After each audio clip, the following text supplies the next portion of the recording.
no porque sea Sherlock Holmes, sino porque es un tema de simple raciocinio, que su plata debería estar y debería haber una investigación o contratar una empresa privada como el ARC u otras que se contrataron para otros expresidentes. Su plata debería estar en China, ¿no? Bien guardada en China, porque imagínate que todos los negocios, o la gran mayoría de negocios que lo hizo como presidente de la República e incluso antes como ministro, fueron con los chinos.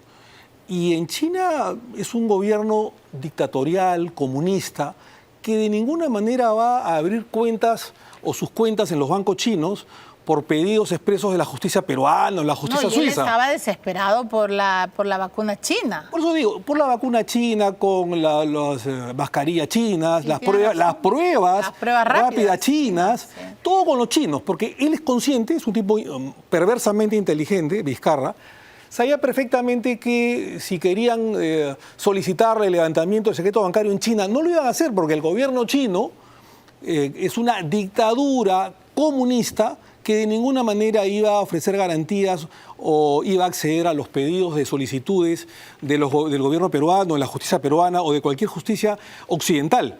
Por lo tanto, no hace falta ser muy inteligente, 2 más 2 es 4, 2 o 2 es 4, para suponer que su plata se encontraría en los bancos chinos, ¿no?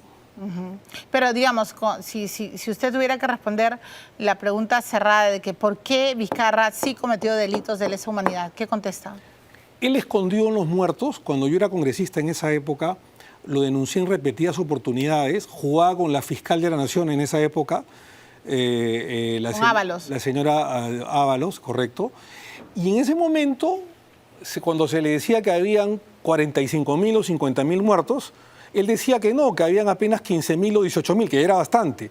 Cuando Vizcarra, cuando lo vacamos a Vizcarra y entra la gestión de Sagasti, la nueva ministra de Salud tuvo que sincerar las cifras. Y dijeron que no eran 18.000, sino 48.000 o 50.000. No, eran 95. Acá tengo bueno, pero en ese momento después hubo el sinceramiento, ¿no? Correcto. En fin, pero era más del triple lo que había y él escondía una gran parte de los muertos, pero además, tú me dices por qué se lo debería acusar por genocidio, porque diciéndole en el Congreso y los expertos en medicina que debía comprarse las pruebas moleculares y no las rápidas que fallaban, no lo hizo porque estaba negociando dinero para embolsicarse él y la gente corrupta de su gobierno. Cuando se le decía que las mascarillas no funcionaban y que estaban mal y que eran chinas y que filtraban, digamos, vía aérea, saliva y que contagiaba a las personas, él decía que no y empezó a repartir mascarillas en mal estado. Cuando las empresas mineras del Perú, Milagros, querían donar plantas de oxígeno, se negó junto con el premier Ceballos de esa época. Negarse a recibir donación de oxígeno de empresas mineras es un crimen de lesa humanidad. Y finalmente, las vacunas. Cuando ya había un precontrato en septiembre del 2020, 2 meses antes de su vacancia, con Pfizer, cuando ya Pfizer estaba en la tercera fase de experimentación, él rompe el contrato con Pfizer y seguía negociando con las empresas chinas que estaban recién en la segunda etapa de la fase de experimentación. Y esos contratos, al final, se firman mucho después.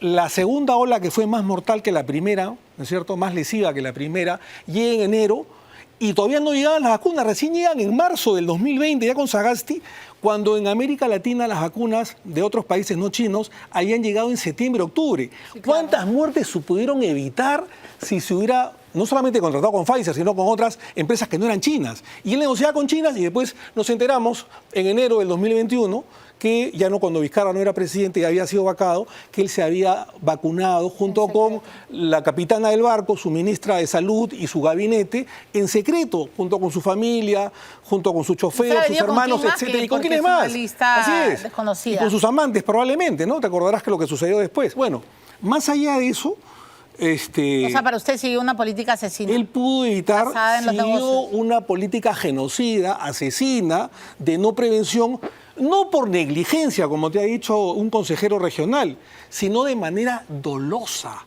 No le interesaba la vida del prójimo, la vida humana de los peruanos, de sus compatriotas, y él simplemente por robar o enriquecerse